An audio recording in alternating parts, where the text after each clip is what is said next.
He's taught millions worldwide how to become rich. Now, best-selling author and financial expert Robert Kiyosaki reveals the financial secrets of the rich with you.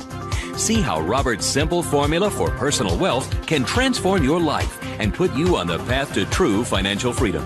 60 Minutes to Getting Rich begins right now.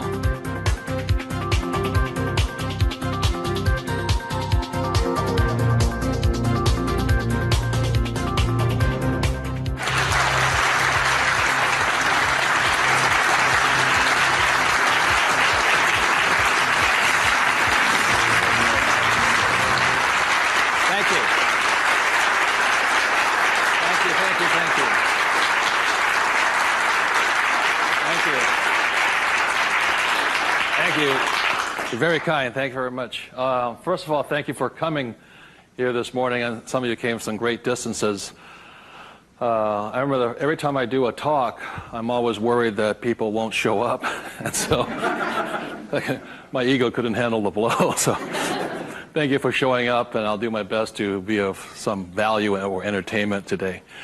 First of all, how many people have had the chance to read Rich Dad, Poor Dad? Good. Okay, thank you. For those who haven't had a chance to read the book, I'll give you a quick background on the story. Rich Dad, Poor Dad is a true story, and it's based upon my two dads. My real dad was the head of education for the state of Hawaii, a very smart man. He was the boss and things like that when I was in school. And my rich dad was my best friend's father. And my best friend's father was a man who didn't finish school. He dropped out of school at age 13. But ultimately became one of the richest men in the state of Hawaii. Self-made, did it on his own, and stuff like that. So Rich Dad, Poor Dad is a true story of what two fathers tell their two sons, my best friend and I, about the subject of money. And as the the positioning statement of the book says, what the rich teach their kids about money, that the poor and middle class do not. And as we all know, for the most part, we learn very little to nothing about the subject of money in school. And so what we learn about money oftentimes is handed down from parent to child. And those are the ideas that we have relative to the subject of money.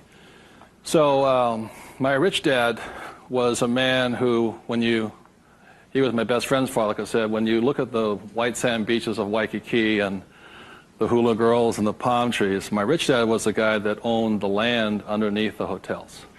And my poor dad, I call him my poor dad, although he was a high-paid government official, and I do mean high-paid. He made a lot of money. In fact, he made much more money as far as a salary and paycheck goes than my rich dad. And so the story is really what my rich dad taught me as compared to my poor dad. And so what we're going to be going over today are some additional ideas and thoughts and information that may assist you in getting wealthier, easier, quicker. How many people would like to get wealthier, easier, and quicker? Good, thank you. So in contrasting them, most of us have heard, like my poor dad, very middle-class man, smart man, but he had middle-class ideas when it came to money and values. And he always said, son, our house is an asset, and it's our largest investment. And my rich dad would say, here I'm 9 years old, I go, okay, I got it, Dad, I got it, right? And then I would go over to my rich dad's house, and I would say, my dad just said our house is an asset and our largest investment. And my rich dad would say, well, that's why your old man's not rich, is because your house is not an asset, and if it's your largest investment, you're in really big trouble. And that's when the contrast that started to hit me. And then my poor dad always said, do you think money grows on trees? And his favorite words were, I'd say, Dad, let's buy this. He goes, I can't afford it. And my rich dad said he forbade his son and I from ever saying the words, I can't afford it. He said, the moment you say you can't afford something, it becomes true. So the power of the spoken word or your thought has the ability to become what you think is real in the world. So if you say, I can't afford something, that becomes your real world or reality. And what my rich dad said instead was, instead of saying I can't afford it, simply say, how can I afford it? Or in school, a lot of times, with I'd say, "Hey, Dad, guess what? I'm going to be a millionaire." He goes, "You can't do that." And my rich dad said, "Never say you can't do something. Ask yourself, how can I do it?" And he said, and just in the switching of those words, if you say, "How can I afford it?" your mind opens up to the possibility. And your mind then has to go to work. This is your single most powerful tool you have, is the brain. But if you say, "I can't afford it," then the thing goes to sleep and it sits there, goes dormant, and doesn't have to do any more work. You're the one who's doing the work then. So those are some of the subtle differences. My poor dad, the school teacher, the head of education, always said to me, he says, "Son, go to school, get good grades, get a safe, secure job, high-paying job, and work hard." And my rich dad said, "That's a good idea if you want to work hard all your life." He says, "But if you want to get rich, you have to learn how to have money work hard for you so you don't have to work for it. And you also have to learn to buy companies. Don't be the guy applying for the job, be the guy that's handing out the job." But I'm going to give you something I rarely say to people, is that there was 3 main points that I think made a difference in my life. And point number 1 is that I realized very early on in life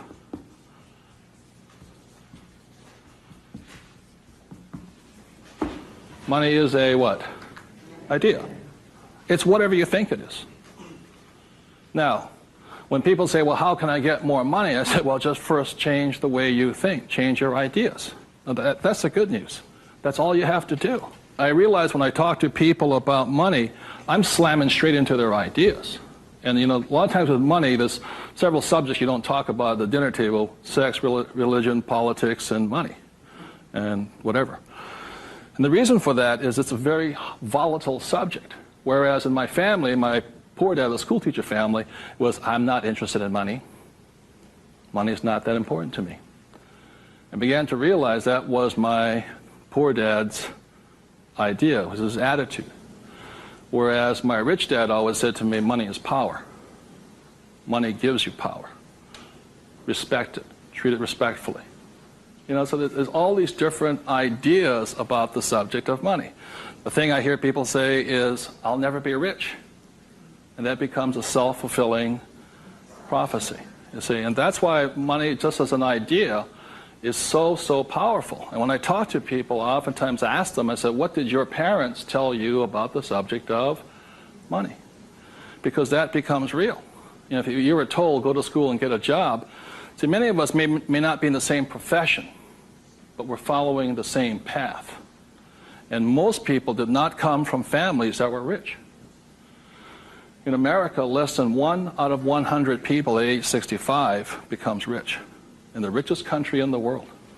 1 out of 100. 4 become wealthy. I think 56% are dependent upon the government or a pension to take care of them. And they start going downhill. So what I had to do, what I'm going to be talking to you about, is I had to watch my ideas, I had to watch what I said, and I had to watch who was giving me the ideas. Okay? Because they're not the same. Like you go to one doctor and they say, eat a low-fat, high-carbohydrate diet. You go to another doctor, they say, eat a high-fat, low-carbohydrate diet. Somewhere you got to make your choice. Number 2, the thing that I learned by having 2 dads with their contrasting points of view, I realized this really early on.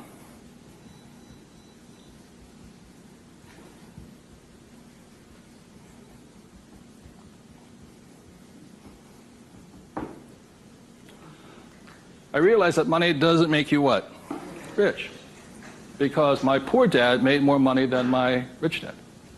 So I think one of the biggest mistakes we've been going into is a lot of times people actually think if I win the lottery, then I'll be rich. Or if I go to Vegas or gamble or my luck changes, then I'll be rich. It has nothing to do with it. Money is a very powerful tool, as my rich dad used to say. If you use it well, it'll make you richer. If you abuse it, it'll make you poor. So one of the big things that my poor dad made the mistake of saying, he always thought that if he got a pay raise, that would solve his money problems. And the trouble is, every time he got a pay raise, he got bigger problems. So it made him poorer and poorer the more money he made. Does that make sense, you guys? That was a very big problem with him. And then the third thing I realized by having two dads and having two contrasting points of view was that there's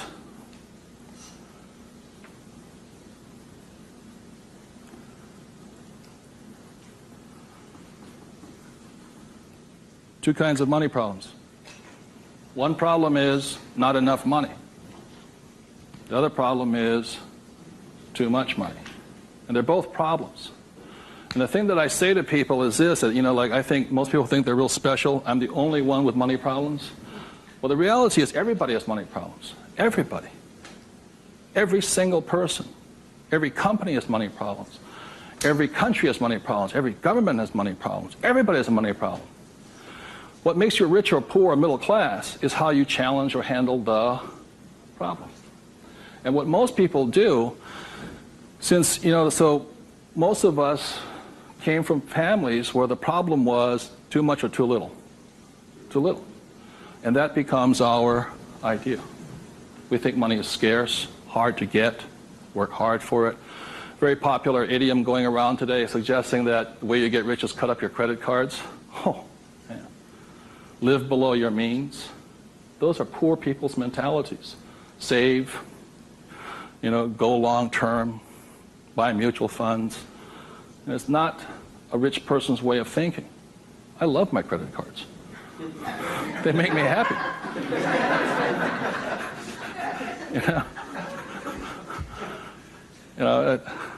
I drive, it says, drive a cheap car. I don't look good in a cheap car. I don't feel good. Now, the point I'm making here, again, there's poor, middle class, and rich. And very early on in my life, I really realized that being poor and struggling did not look good on my face. And I did not like it.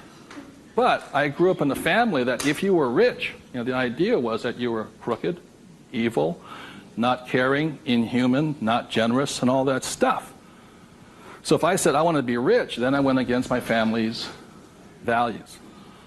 It was tough having that. Now, the other thing I saw was that by my rich dad managing his money well and becoming a business owner and an investor, that he got richer and richer and richer. Then he had a different kind of problem. His problem was too much money.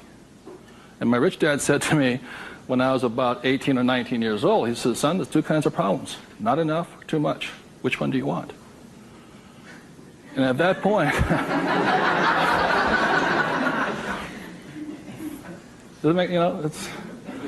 and so I made an obvious choice. I said, I like the one with too much. I want to have that problem. And it's a very big problem. So knowing these three different things, I could make different distinctions and different choices in my life. The big point I want to make today is that money comes down to fundamentally a choice. That's all it is.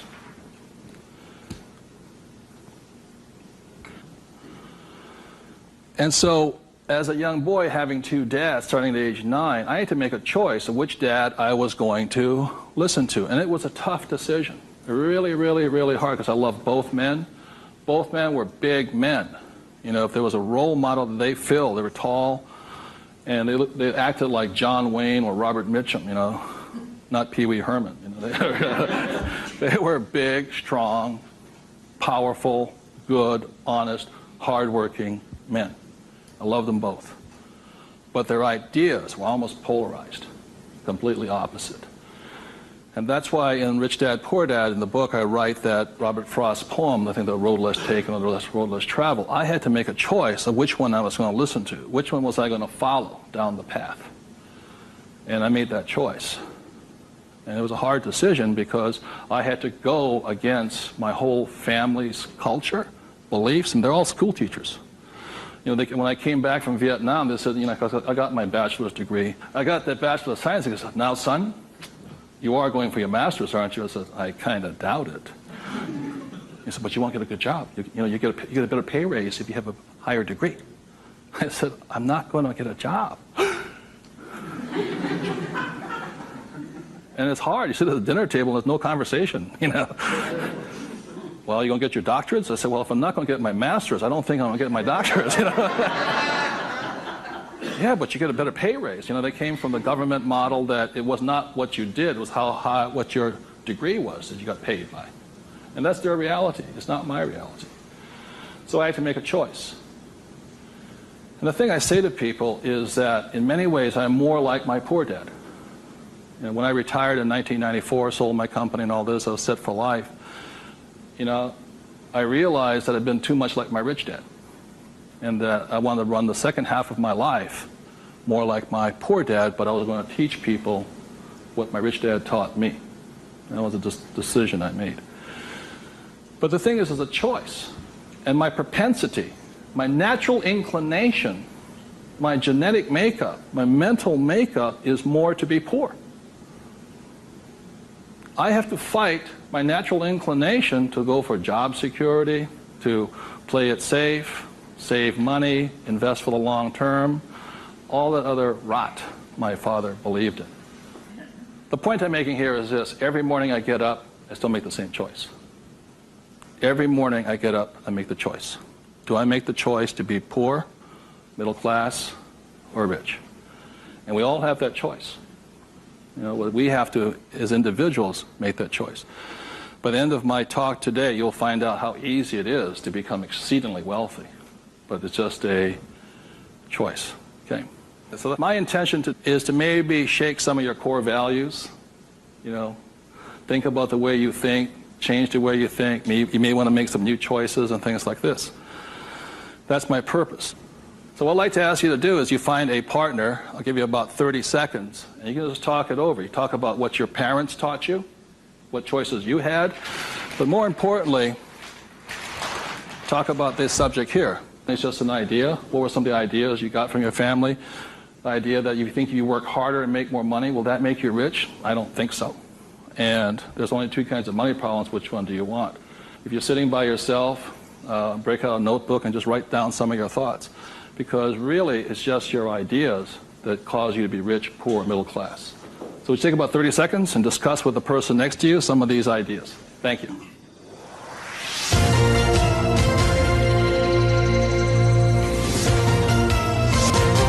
The main point of the book, Rich Dad, Poor Dad, for those who have not read it, so this is book number 1. The main message and the point is the importance of financial literacy. Can you read a financial statement? So, again, comparing my rich dad and my poor dad, the school teacher, was very word literate. I mean, he read a novel a week. He read constantly. And he used to say to me, you know, readers are leaders and leaders are readers. I said, good.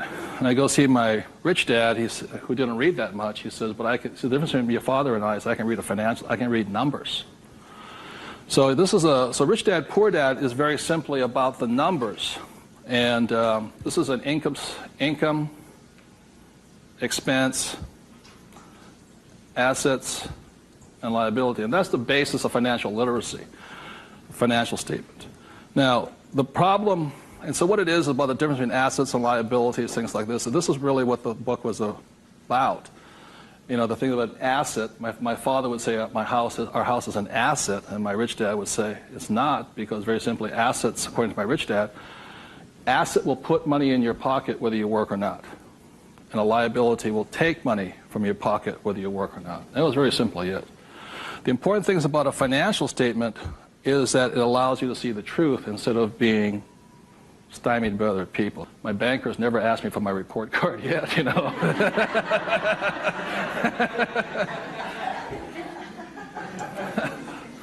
And what your banker asks for is your what?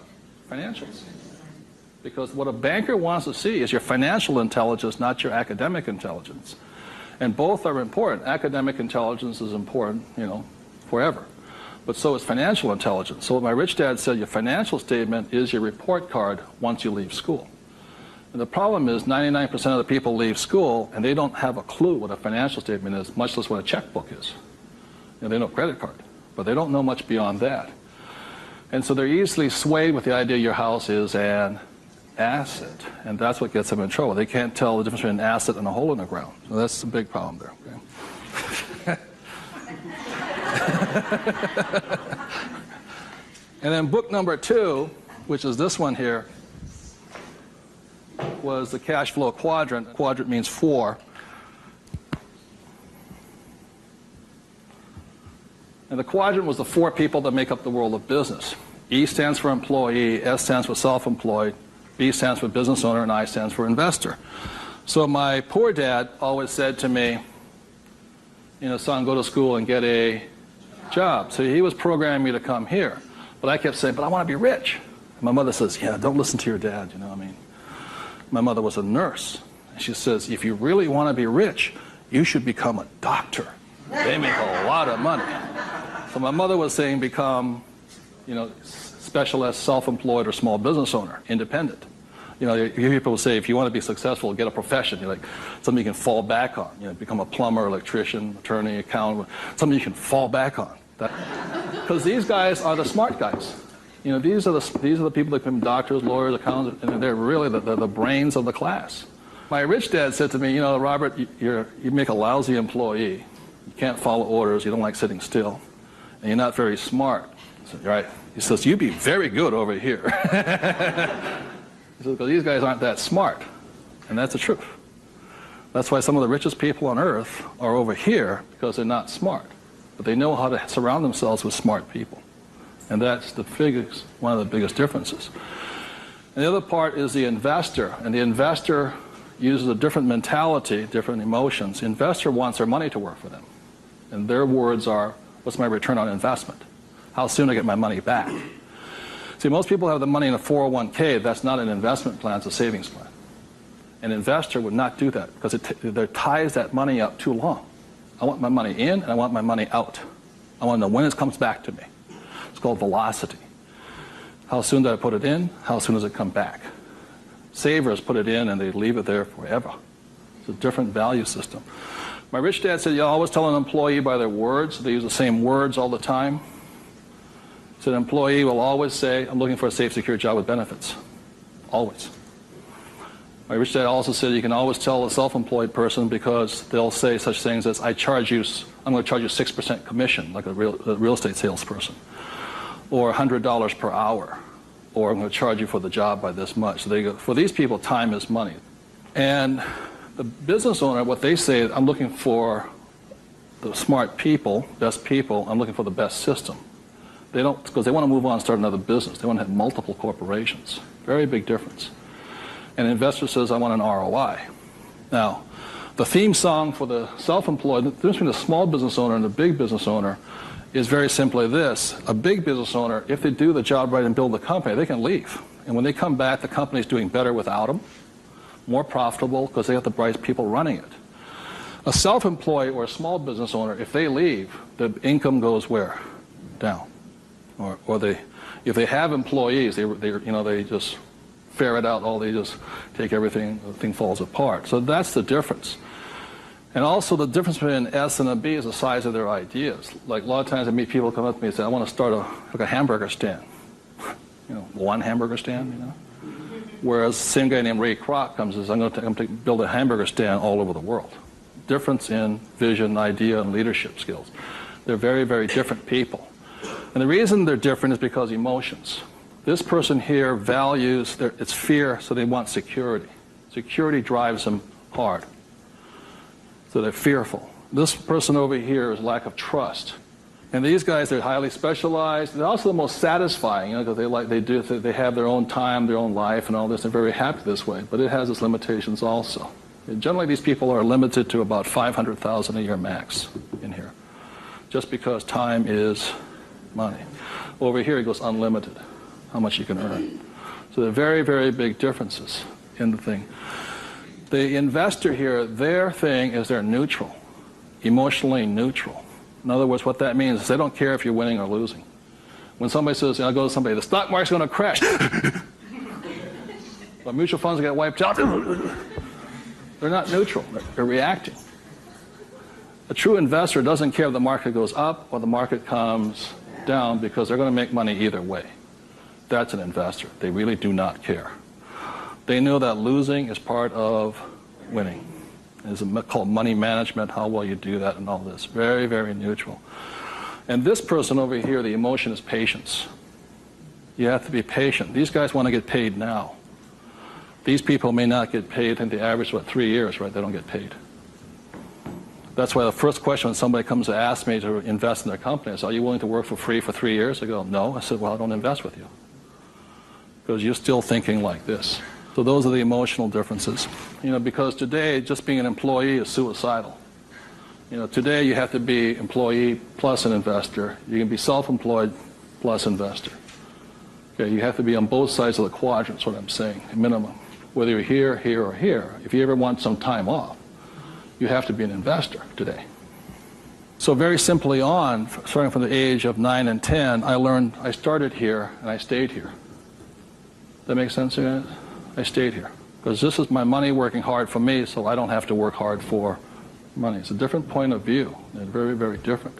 The rich have the best investments, number one, because they have money. People say, how do you find the deals? I say, get rich. Because if you have money, they come find you. It's really simple.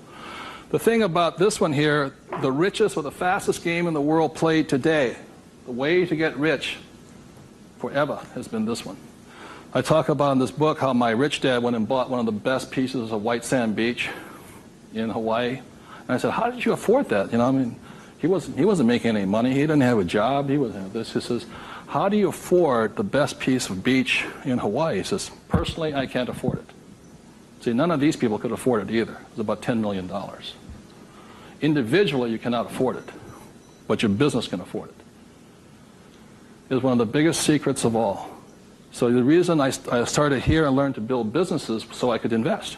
So I can take down bigger and bigger properties by this. Individually, I cannot do that. I don't earn enough money as an individual, but my company can. So the thing about the third book, which is Rich Dad's Guide to Investing, is called the 90-10 Rule of Money. The 90-10 Rule of Money very simply says is this, is that 10% of the people always make 90% of the money, always. That's a very big part of it. And a big part of the investment book is how do you take your idea, build a business around it, and take your business public. So the reality, as I know, is every single one of you sitting out there in the audience, you have an idea that can make you exceptionally wealthy beyond your wildest dreams. Every one of you is creative enough to have an idea. The trouble is, when you went to school, they didn't train you to be a business owner. They trained you to be an employee, working for the rich. What the rich have the ability to do is take their ideas and create massive businesses out of them. So you have your business, which does your investing for you. And the tax laws are written in your favor investing through a business. That's how the rich get rich, because they pay less in taxes, very simply because they invest through the B and I quadrants. Investing from here, the laws are written against you here. In America, 1943 was the Current Tax Payment Act, which made anybody who was an employee could not pay themselves first. Government gets paid first. If you get a pay raise, government gets a pay raise. Forever. Forever. You make $1 million, you still pay more in taxes, incrementally. 1986, they passed the Tax Reform Act of '86. All doctors, accountants, attorneys, and the laws were changed against them. But they never changed the laws for the rich, because this is how the rich have gotten rich, by owning corporations and businesses. And that's been in effect since 1215, which is the signing of the Magna Carta. So ever since the thing is, you have to know, you want to get rich, you have to play by the rules of the rich, because the rich make the rules. And for the last thing I'll say about taxes is this. If you're an employee, the tax laws is that your financial looks like this. If you're a business owner, your financial looks like this. And the big difference here is this, is as an employee, your first line item expense is tax. If you're a business owner, it's the last. That is the biggest loophole ever. And that's why the rich get richer, is they can take their money that comes in here and goes in here, and these guys, the money comes in and goes there. Very big difference. So would you take 30 seconds and discuss whatever you have heard so far? Thank you very much.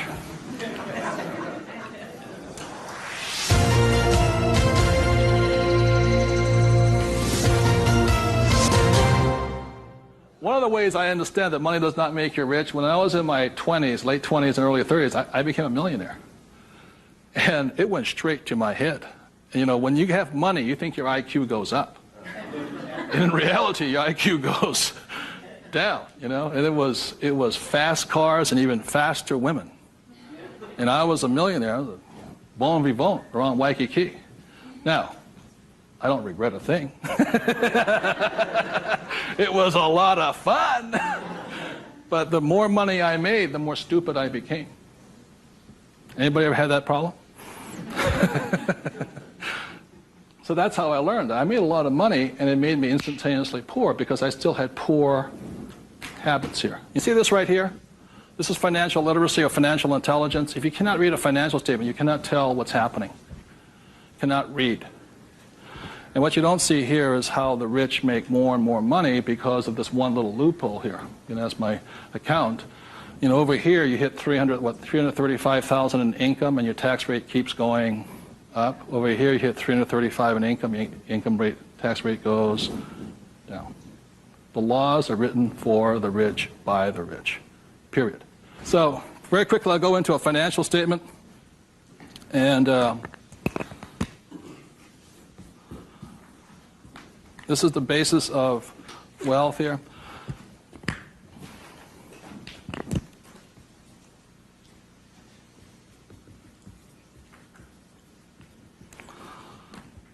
So what happens to most people is they say their house is an asset and all this. My rich dad said, your house is not, whether a house is an asset or not, has nothing to do with this thing here. It has to do with the most single important word in business, and that word is called,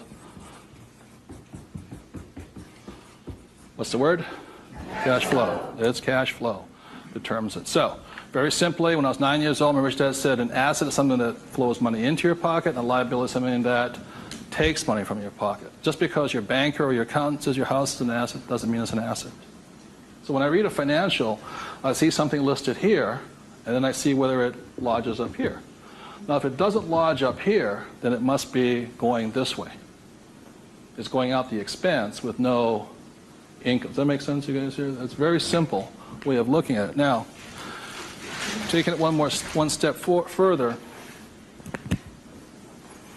this is where the confusion sets in, is very simply because if you buy a house for, let's say, $100,000, and you get an $80,000 mortgage on it, you put $20,000 down, the problem is your house is listed both asset as well as liability, and that's where the confusion starts.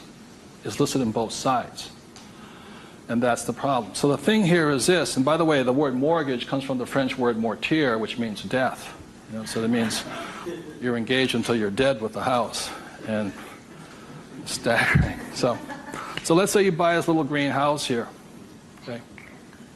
The way you know it's an asset or liability is, let's say I use it as a rental property, and after paying all taxes, you know, taxes, insurance, and expenses, and all this stuff, I make $100 a month.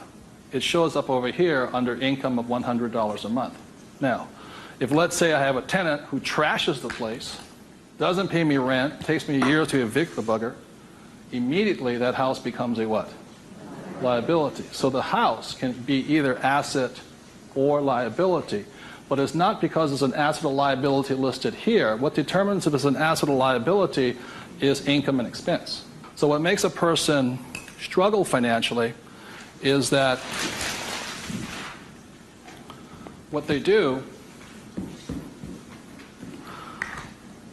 is they go out and buy a house and they call it an asset. So you have a house mortgage over here, you buy a car, you call it an asset, you buy yourself a Gucci suit, that's called an asset, you get a gold watch, it's an asset, and all this.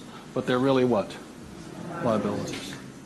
And so what happens is, I can tell if a person's rich or poor or middle class very simply by reading the financial. I can look at the financial and see this. If money's coming in and money's going out, this is the cash flow pattern of a poor person. It's not how much money you make. It's how you spend your money. I know a doctor here in Arizona, he makes over $500,000 a year. But he spends $525,000 a year. It comes in and it goes what? Out. He thinks like a poor person. Okay. The average middle class person, because they have a job and the bankers like people with jobs and all this, they get all this stuff. This is their cash flow pattern. They have huge long-term liabilities. They're illiquid. Okay? And this is the cash flow pattern of the great middle class who think they're rich. My rich dad said, just because you live in a big house, have a nice car, and wear nice clothes, doesn't mean you're rich. You could be broke, more poor than the poor person. So the difference for me was that I spent my life learning how to acquire assets. So I don't need a job. The object was never to work for money. It was to learn to acquire assets that put money in my pocket, either stocks, bonds, real estate, businesses. So this is the cash flow pattern of the rich. The question, the way you find out how rich you are is this: is let's say you're married, husband and wife. If the two of you stop working, what happens? See, if my wife and I stop, income still keeps coming, because it's not dependent upon us working. The average person, all their assets, they realize if they stop working, are really liabilities. As my rich dad said, assets feed you if you stop working, liabilities eat you. And the reason they can't stop working is because the liabilities eat them. So the definition of wealth is how long can you survive without working? And it's measured in days or years in time. So when I retired in '94, my wealth was infinite. In other words, I always had more than enough money coming in that was greater than my expenses. And that's a way of thinking.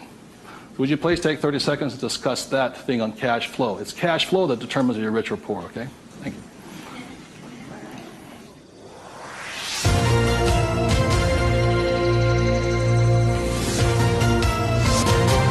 So one of the things I'm going to be clear on this is whether you're an employee, self-employed, business owner, or investor, the most important thing is this asset column here is your business. One thing my rich dad said, you got to mind your own business.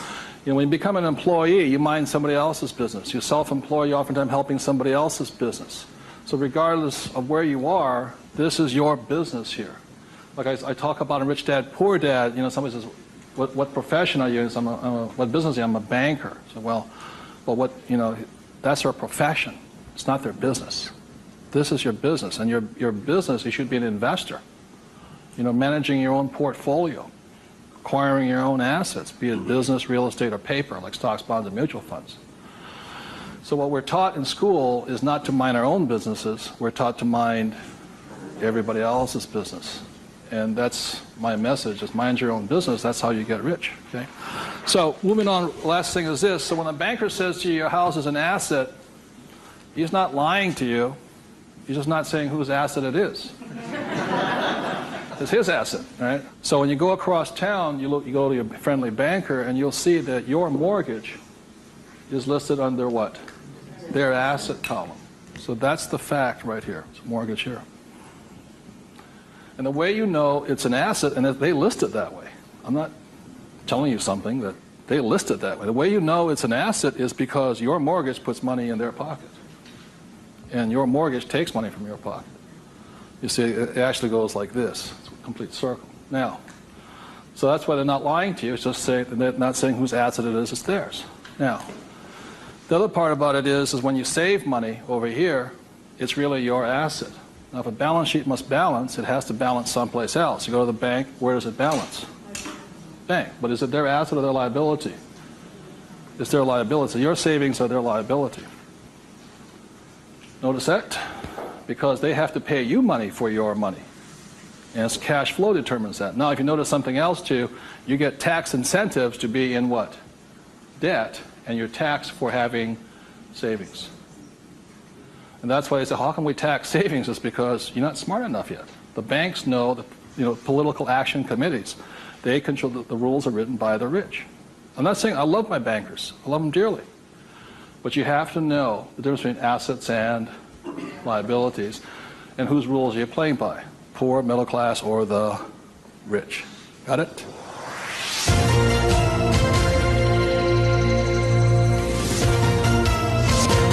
I'm going to talk about a subject that's getting nearer and dearer to many of my peers' hearts lately. And the subject is retirement, or the lack of the ability to retire. So I said the way I retired early has to do with the issue of this.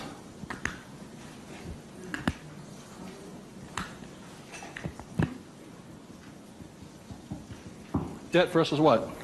Equity. The reason I could retire early was because I'm in debt. I borrowed my butt off to retire early. The average person is going to take to 65, 75 as long as possible because they're trying to retire on what? Equity.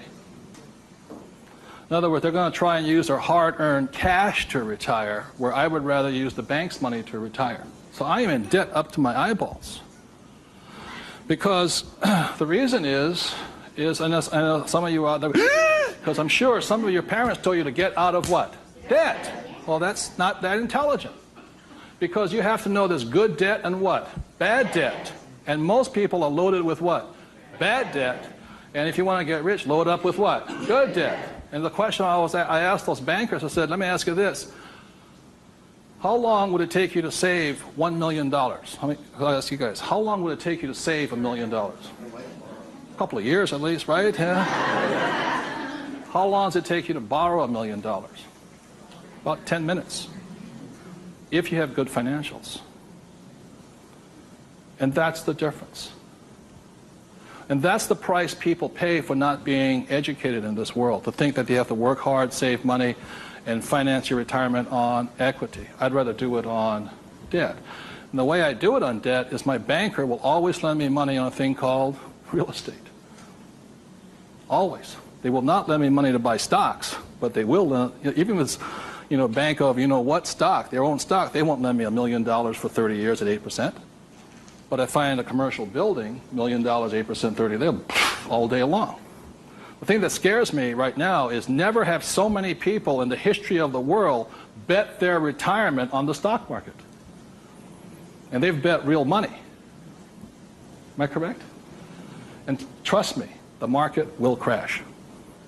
Always has and always will. Now, those taking deep breaths right now, because you're not, because that should be good news. Because if it crashes, that's when you get rich. But the people who have been trained to think of playing it safe and all this, they're going to be in terror. Completely different point of view. So the point I'm making here is this. One of the reasons I wanted to get educated, understand cash flow, play the game, was just so I could borrow money faster. When my poor dad always said to get out of debt. Debt was bad.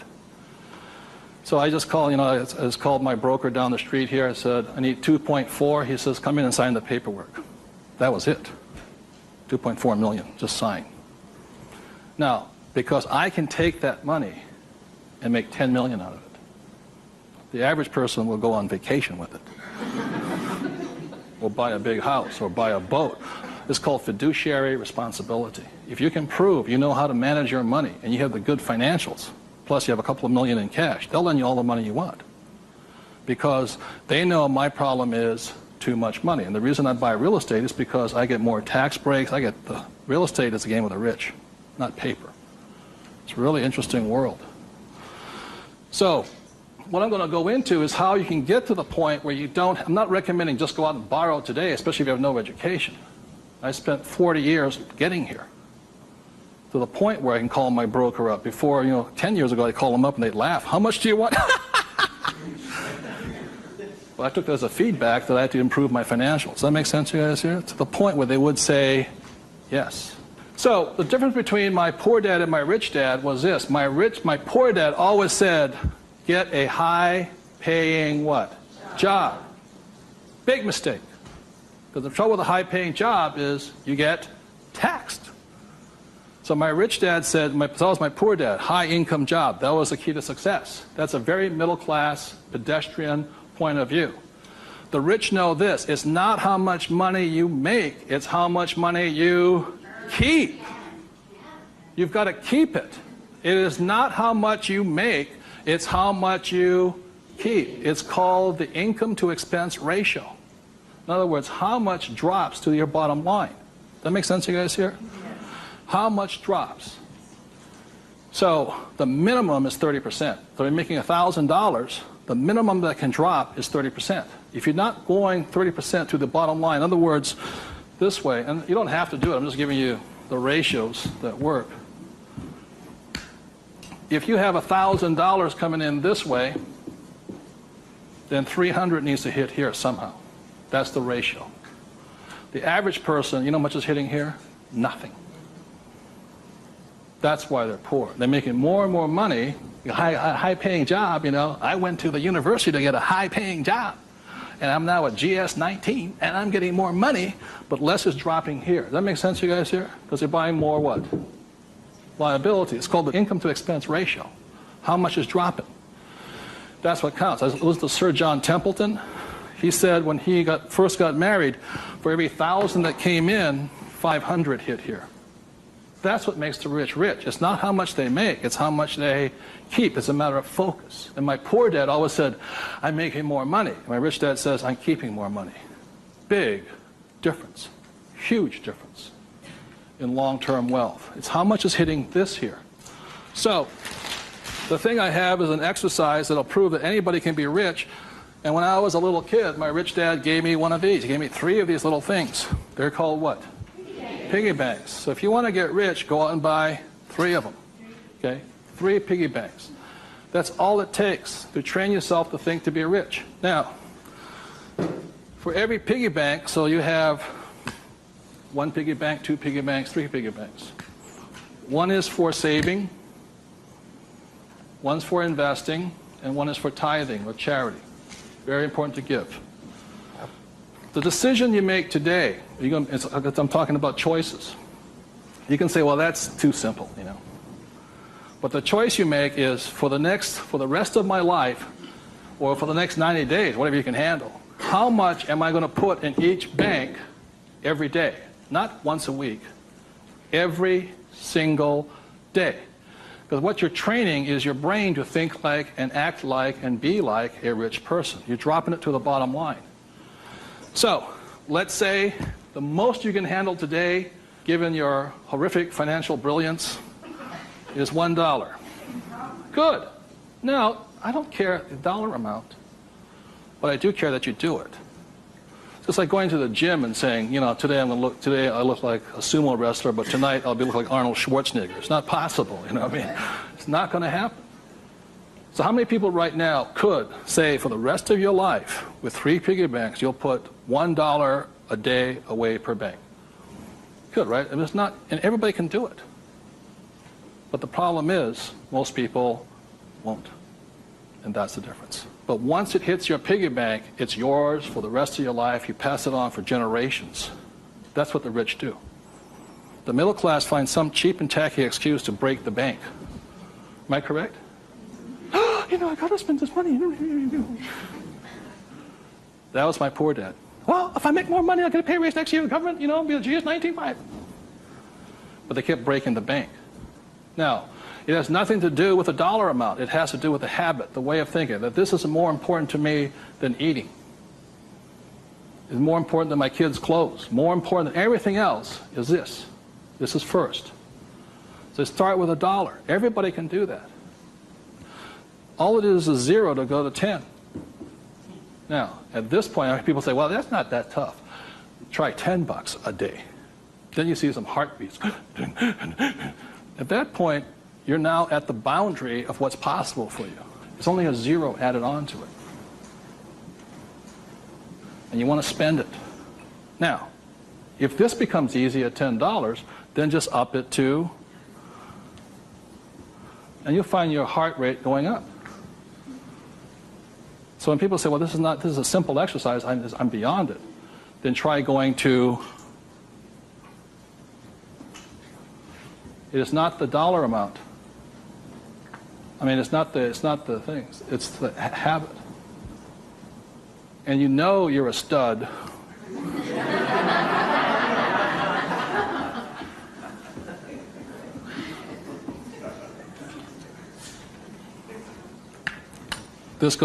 This never spent. This is what your mad money is. You buy your properties and stocks and bonds, mutual funds with. You can afford to lose this if necessary, but you never lose this one. And you tithe your church or charity of your choice. Now, I give to the charity that I would like to support, but I don't have the time to support. So you put your money where your body would be. Does that make sense to you guys here? My rich dad gave it to his church. My poor dad gave nothing. He says, when I have the money, then I'll give it. That's why he was poor. The next point here is that my rich dad always believed in job security. My poor dad, job security. And my rich dad believed in financial security. So the way you get financial security is, again, via these three things. This is the basis of it. Savings, investing, tithing. So the way you get financial security is start with this, and then I start investing with this. Does that make sense? My investing account, this is when I have my fun. I play with that money. So the deal here is this, whether you're buying a business, real estate, or paper, the ratio is this. You can ask my wife the question. For every, somebody says, well, you know, I don't have any money. How do I get some money? I said, start with that, the three piggy banks. Or how do you find a nothing down deal? The reason they want nothing down deal is because they got nothing to put down, right? And that's the most risky thing you should do. You can only take a nothing down deal when you have a lot of money to put down, because it's too risky. I can take a nothing down deal because I got the money to cover it in case it goes bad on me. But the point here is this, how I got my experience, how I can find a deal is this. You can ask my wife this. For every one property I buy, how many properties or businesses or stocks do I analyze? 100. That's the ratio. Before I buy one piece of property, I will analyze a minimum of 100 properties. If I don't buy one property in that 100, I start all over again. It's 100 to 1 is the ratio. That's how I find a deal. Not only that, is when I had no money, what was I doing? Still analyzing a deal. It's 100 to 1 before you can find one deal. When people come, oh, you know, I went with a ride with a realtor and we found one property and we bought it. I said, how many did you look at? Just that one. That's an idiot, not an investor. They have no clue. The way you want to find out the market trends, the ups and downs, the ins and outs, is you got to analyze 100 deals. Out of that 100 deals, you put in offers on 10. Because 90 are bad. But in the practice of analyzing the deal, you get smarter. I learn more. I learn something from each deal I look at. Of the 10 I invest in, or I put offers in, I might get 3 accepted. Now, this comes from my friend Dolph DeRoos, who's a real estate genius. He says, if this number is like 6, what does that mean? You're offering too much money. That means you're not being tight enough. You've got to screw it down a little bit more. It gets down to nobody accepting, you're too tight. So you want to keep it in this ratio. Of that, you'll buy one property. When people say, how did I get my education? I got my education evaluating deals. I estimate to this day right now, I've looked at over 50,000 deals. That's how I got smart. Instead of going to work, I look at deals. If I'm buying a business, the ratio is the same. 100, 10, 3, 1. If I'm buying a stock in a company, I've got 100 companies, same ratio. Everybody can do that. Does it cost them any money? No, not at all. It's free. When I go on vacation with my wife, Kim, she knows where I'm going to wind up. It's a real estate office or a brokerage office, because it's a habit. So this is what gave me financial security, and what my poor dad focused on was what? Job security. He had no assets when he lost his job. Okay? 30 seconds, please discuss that ratio. 50,000 properties I've looked at now.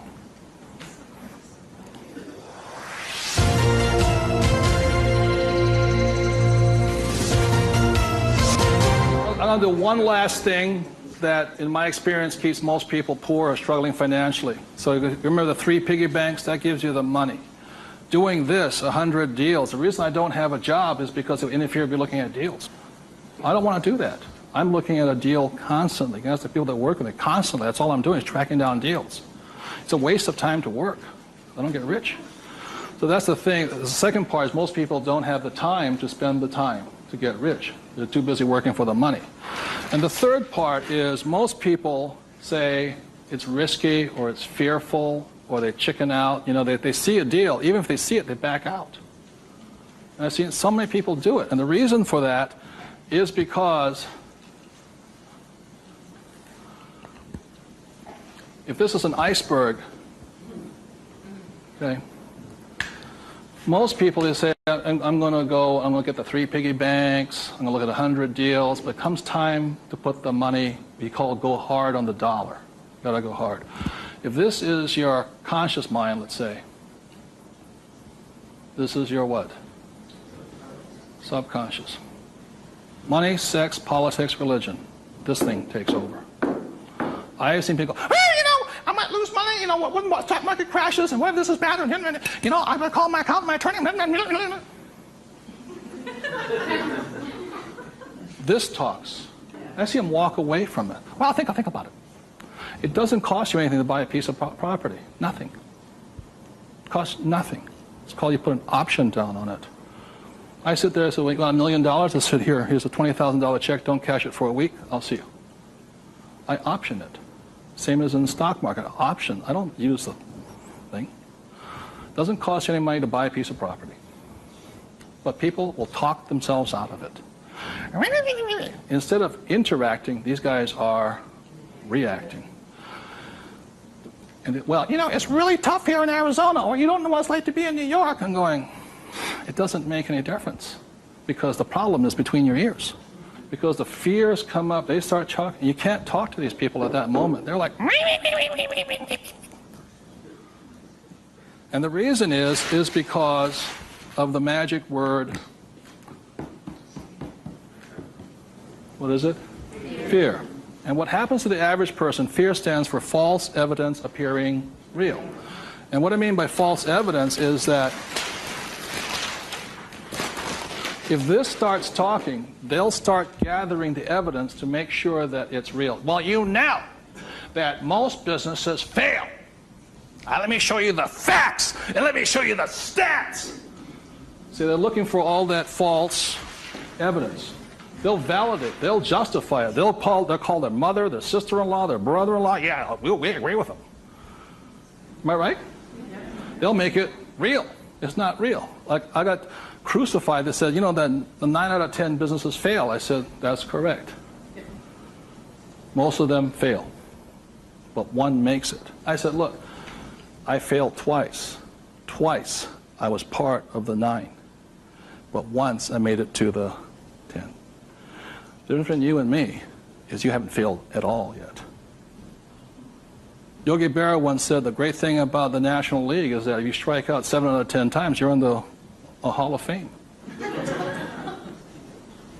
So the biggest mistake was by my poor dad, my rich dad. This did his thinking for him. He could give you all the reasons why you fail.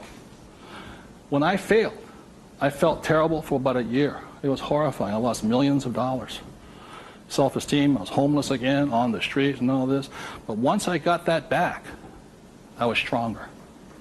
Then I failed the next time. A little bit, 6 months, depression. Third time I hit it. Difference is my poor dad said, you failed. My rich dad says, you haven't failed enough. There is a difference. And my rich dad also said, failure is part of success. People who avoid failure also avoid success. So your biggest expense is not what you spend. Your biggest expense is the money you're not making because you're afraid. So the thing that my rich dad taught me very early on, called fear.